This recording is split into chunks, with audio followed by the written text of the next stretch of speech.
What's going on, everybody? Welcome back to the Thomas Gallery. I am here once again with another video, and today we're going to talk about good music versus bad music. Okay? Now, before we get started, this is a disclaimer. I am not a professional musician. Did I play an instrument at one point in time? Yes, I actually played two, piano and drums. To be honest with you, I'm so out of practice that I will say honestly that I suck. So let's put that out there. I'm going to be coming from the perspective of I won't say casual fan because I'm not just a casual fan of music. I take it from a more analytical aspect, okay? I'm going to thoroughly break down what I consider good music versus bad music from my own point of view, from my perspective, okay? Everyone's perspective is different. This is just my own, okay? All right. Now, I'm going to start off with saying the difference between good music and bad music is I heard a quote. It was years ago and I forgot who said the quote, but when I think about the quote more and more, it makes a lot of sense. Good music is music that serves its purpose. Okay? Good music is music that serves its purpose. For example, if someone makes a piece of music or composes a classical piece or something like that, and that piece is meant to make you dance, like Michael Jackson. The majority of his music was meant to make you dance. Okay? Don't Stop Till You Get Enough, Beat It, all that stuff. His classic songs. They're meant to make you dance. James Brown, meant to make you dance. Stuff like that. If the music serves its purpose, then by definition of good music, that is good. Because I tell you right now, I can't listen to a James Brown song or Michael Jackson song or Prince song without having the urge to dance. I can't. I don't care where. I can be at Walmart, a restaurant, in the car, in the tub, in the shower, in my room, in the bed. If I so much as hear one of those songs come on from one of those artists, I'm going to dance. Like I don't know what it is. It's something about. I don't know. I just can't help but do it. So to me, that's good music. So if a song is meant to make you contemplate, make you think, make you sit back and just introspect, if that music was designed for that purpose and the person does it, that's good music because it served its purpose. So, by definition, bad music, in my opinion, would be music that doesn't serve that purpose. Like, if you find yourself confused about what the message is, then I think the musician didn't serve his purpose correctly. Like, why are you ready to fight the power and do the moonwalk at the same time? I'm just saying, if the music is meant to, if the music was meant to make you cry, if you're crying because is the music is making you reflect about some kind of pain, but you find yourself dancing and happy and cheerful, it's kind of confusing. Okay, now I'm going a little deeper with that. For me, what makes music good for me is a couple of things. One, the production, the beats, the instruments. Me personally, I love live instruments. I love live instruments. You know, if I can hear the horns, if I can hear the trumpets and the trombones or the French horns, if I can hear them, and I know it's an actual instrument, and they're playing it well, love it. Like for example, Kendrick Lamar. His music has a lot of live instruments, a lot of them. You can hear it. It sounds like an orchestra. You can hear the horns. You can hear the trombone and the French horn or the flutes or the clarinets blend together. You can hear the notes. Piano. You can hear the chords in the piano being played. You can hear the transitions from different scales. Love it. The bass guitar, that underlying bass. Like if another good one, if you hear or listen to Erykah Badu's "Other Side of the Game," right when it comes on, right before the lyrics start, you hear the bass guitar, the boom boom boom boom boom, the bass guitar, love it. Then at the end of the song, when it starts to fade out, when it's beginning the fading process, you hear the trumpets, the trombones, ba ba ba ba. You hear it. You actually hear it through the song. So you hear it more clear at the end of the song when it's about to go off and it's about to fade out. Dum dum dum dum. Doom doom doom doom doom. Da da da da. That play the song. You know that's what I mean. And just it puts you in a space. That song makes you think about what she's saying. Speaking of that, the lyrical content. A lot of people say, well, something is not lyrical. They hear a lot of rap. Something is not lyrical. This person is very lyrical. But don't really know what word lyric means. The word lyric, the actual word lyric means word. WORD. The actual word lyric, it means word. So a lyric is what is being said, not how it's being said. It's actually the words being used to convey the message. What is being said? Okay. So, and you could be lyrical in many different ways. You could be lyrical where you use a lot of multisyllabic words, or they call it erudite. You can, if the words are very straightforward, if the words are, then they're not very flashy. They're just straight, simple, small words, but they hit the message. Whatever message they were trying to convey, that message is being sent straight to the person in very simple terms. Tupac Shakur, a rapper, Tupac Shakur was very good at that. He wasn't very flashy with his words. He wasn't very multisyllabic, but the words that he used were very simple, very direct, and it got the message clear to the listener just as potent. So, production or instruments or the beat, lyrical content. Okay, what is being said? Then you have the cadence. You have the inflections. That pretty much goes to how it's being said. Everyone's voice is different. So when a person sings a song, their voice and their inflections, or where they put the emphasis on certain words in the lyric, is different from another one. So you have many renditions. A rendition is just another version of something. A singer can have the same song, but five different singers will sing that song, and you hear five different renditions. That's because of the individual's inflections, their cadence, where they put the emphasis of sound on the particular word. Which words will they drag out longer than the other? Will they pause at a certain word? Will they, do they enunciate the word? That's also very important. Enunciation. You know, is the person clearly saying the word? It can be heard properly. So you have pronunciation, is how you say the word. Enunciation is how clear you say the word.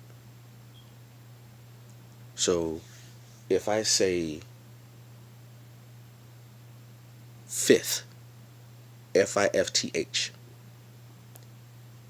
I know it's pronounced fifth, Fifth, but some people may say fifth and it sounds like Fif. So the pronunciation is fifth, Fifth. Enunciation is when you really drive all the letters of the word in. Fifth. Fifth. See that? I'm saying the same word, but I'm emphasizing the TH that is spelled in the word. That's important to me. That also drives the point home with the song, whether it be hip hop or gospel or something. And certain genres of music, certain emphasis don't need to be pushed more than others, and that actually helps the song. Like with R&B, when someone's singing a song, because of the pace of the song, or the pace of the melody or the pace of the lyrics,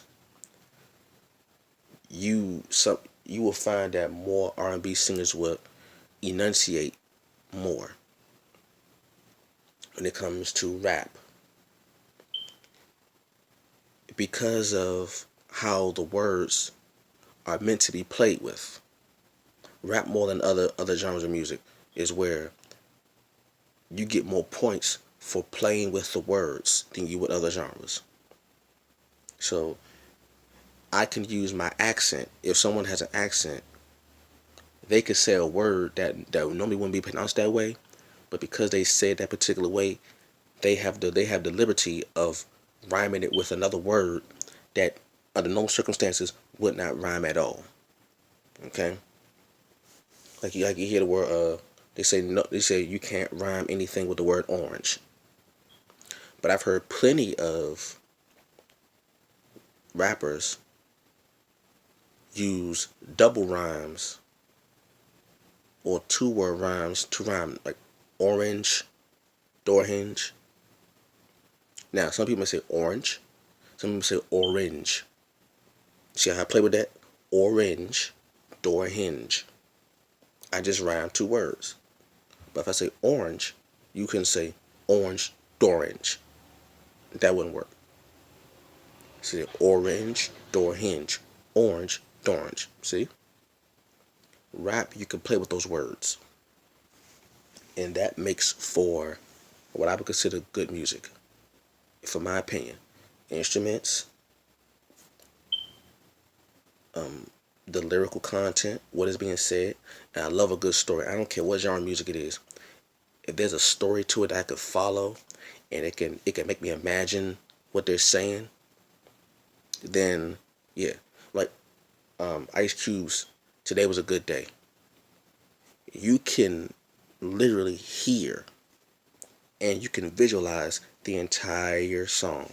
You can close your eyes, and the way he described it, it wasn't very wordy. The words weren't all big and multisyllabic. They were very simple, very direct, but they were extremely descriptive. Extremely descriptive. You actually can walk, it's like you're walking with him, looking at what he's talking about. See that? And sometimes you don't need a whole lot of no storyline. Like James Brown, I got the feeling, or please, please, please. 95% of the song for please, please, please is literally him just saying please, please, please. But you don't connect with the lyrics. You connect with the emotional content. You felt him begging. He didn't say a whole lot of words though. The actual lyrics for the words, other than please, please, please, he says about a little over 40 words. Maybe close to, could be close to 40. I counted. I actually counted because I know the song verbatim, and I counted the other words other than please, please, please. Other than please, other than the word please, he said close to 40 words in the entire thing. But the way he said it, the inflections, the emotional content, the emphasis, you felt like he was really begging someone to stay. So, do you have to be lyrical? No. But is there an emotion? Is there emotion? Is there lyrical content? Is there a story? And the instruments, those things, for me, you got my attention all day. If the song could have one of those four components, I'm probably forgetting some more, but those main four that I can think of, if they have those main four components, you got my attention. You got my attention all day, every day, and I won't forget about it. Bad music, like I said, to me, bad music is if I can't follow what you're saying. You know, if I see the title and when I listen to the song, I can't follow you. I'm lost already. From the very beginning, I'm trying to follow what you're saying. That's how my brain works. Right? Everyone's different. what may be good to somebody maybe not be good to anybody else. Like I said at the beginning, this is just my opinion. This is my perspective, my opinion. But if I can't follow you, if you're trying to bring a point home, and I can't follow you, then I'm lost.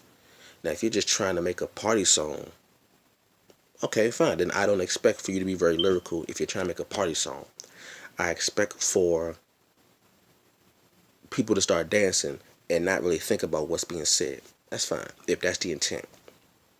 But if a person is trying to say something, whether they singing it or rapping it, if I can't follow you, then I'm not going to listen. My ears are going to tune out, and my brain is not going to want to hear anymore. And then I'm just going to tune it out, and then we're going to move to the next song. So that's pretty much it. Right? And being someone who likes words itself, I find myself drawn to people who are actually saying something. Even if it's something negative, if I could follow you, if I could follow the words and they make sense, and you're not just rhyming words just for the sake of rhyming words, whether it be singing or rapping. Because there's some R&B singers, there's some singers who just sing words, but when you listen to what they're saying, you give them the face like, what? Huh? Turn this off, stuff like that. So if I can follow you, if I can get your message, if you can drive your message home, like, I want this person to get in the mood of making love to their woman. If I'm listening to it and I don't get that, if I don't get that idea, I don't get that urge, like, I can't get in the mood. Because you're looking for the music to drive home the point that you want to personally say. If you can't verbalize it, you want the music to back you up.